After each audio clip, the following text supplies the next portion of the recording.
E aí, meu caro, tudo bem? Espero que sim. Bom, hoje vamos dar início ao que chamamos de funções oxigenadas, na área de química. As funções oxigenadas, como o nome já diz, são funções que contêm o átomo de oxigênio de alguma maneira. Bom, na videoaula de hoje nós veremos a função álcool. Bom, o que é a função álcool? A função álcool é basicamente quando a gente tem a presença de um grupo hidroxila, um grupo OH, que nós chamamos, certo? Como é que a gente dá nomenclatura? De modo bem geral, a nomenclatura de álcools você pega a terminação e coloca ol, ou simplesmente álcool mais o nome da cadeia e ílico. Aqui temos alguns exemplos: álcool etílico ou etanol, como aqui está presente. Álcool isopropílico ou isopropanol. E álcool terc-butílico ou terc-butanol, certo? Bom, algumas propriedades bem simples dos álcools são que basicamente por terem um OH, eles conseguem fazer ligações de hidrogênio.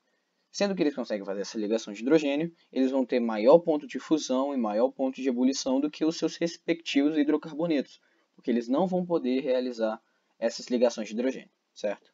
Bom, algo muito importante que a gente tem que notar dos álcools são a que tipo de carbono eles estão ligados. Por exemplo, neste primeiro carbono, podemos ver que ele está ligado a somente um carbono, certo? Sendo que este carbono está ligado somente a um carbono, ele é um álcool primário. Sendo que ele é um álcool primário porque este hidroxilo está ligado a um carbono primário, correto? Bom, aí a gente chama ele de álcool primário. No segundo caso, nós temos um carbono secundário, que contém um grupo hidroxila. Portanto, esse álcool é chamado de um álcool secundário. E por último, tendo o mesmo padrão, este carbono é um carbono terciário com uma hidroxila, logo ele vai ser um álcool terciário. E por que isso importa? Porque veremos mais adiante, ainda assim, quesitos de oxidação, mas já para deixar de cara é que nós temos basicamente a ordem de reatividade nós temos primeiro o álcool primário, ele é o mais reativo, depois nós temos o álcool secundário e por último nós temos o álcool terciário, certo? Tem um experimento muito famoso chamado reagente de Jones, que a gente consegue ver muito bem essa ordem de reatividade. Eu vou estar deixando o link na descrição para que vocês possam ver, para quem tem interesse poder ver um experimento desse reagente de Jones e como a gente pode ver na realidade a reatividade desses álcools. Bom, nós temos alguns outros álcools especiais. O primeiro deles é o fenol. Quem são os fenóis? Os fenóis são basicamente grupos hidroxilos ligados diretamente a anéis aromáticos. O nome já diz, né? Fenil mais ol é o fenol, certo? Quais são as propriedades especiais dele? Eles são relativamente ácidos. Essa aqui é a estrutura do fenol, por exemplo. E o que quer dizer que eles são relativamente ácidos? Se eles são relativamente ácidos, quer dizer que eles podem ser usados como ácidos mesmos. E a principal utilidade que nós temos para o fenol, um composto muito importante do grupo fenol, é a fenolftaleína e seus derivados. Sim, a fenolftaleína é aquele indicador de pH. Sim? Esse aqui é a estrutura da fenolftaleína. Perceba que ela tem dois grupos fenóis. Este aqui e este outro aqui, como demarcados pelas setas. A outra classificação especial são os enóis. Basicamente, os enóis são alcenos que contêm uma dupla ligada a um grupo hidroxila, certo?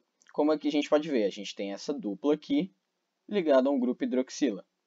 A propriedade interessante dos enóis é que eles podem sofrer a tautomerização cetoenólica. O que é uma tautomerização? Não passa nada mais do que um equilíbrio entre a forma enólica, a forma do enol, e a forma cetônica. E aqui está ela. Nós veremos mais adiante o grupo cetona, mas é basicamente este grupo. Então, como nós temos a conversão de um enol, ele tautomeriza e volta a cetona. Como nesse equilíbrio, nós podemos alterar o meio para que a gente favoreça uma forma em relação à outra, certo?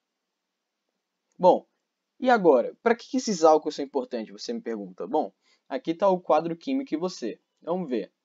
Primeira utilidade que a gente tem dos álcools já diz o próprio nome, são as bebidas alcoólicas.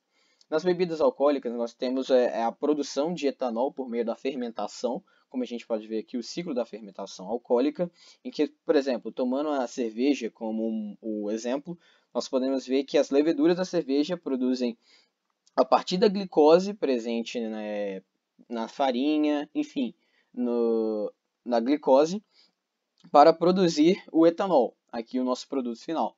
Essa é chamada nossa fermentação alcoólica, ou seja, os álcools são o principal subproduto disso, que é a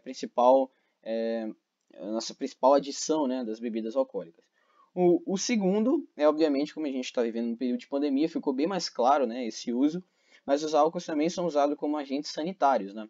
Eles servem para, principalmente, desinfetar. E como é que eles desinfetam?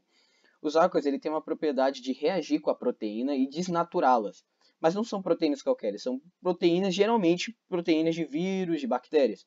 Quando eles desnaturam as proteínas presentes nas paredes celulares, eles conseguem destruir esses vírus, conseguem destruir a parede celular e, consequentemente, o vírus.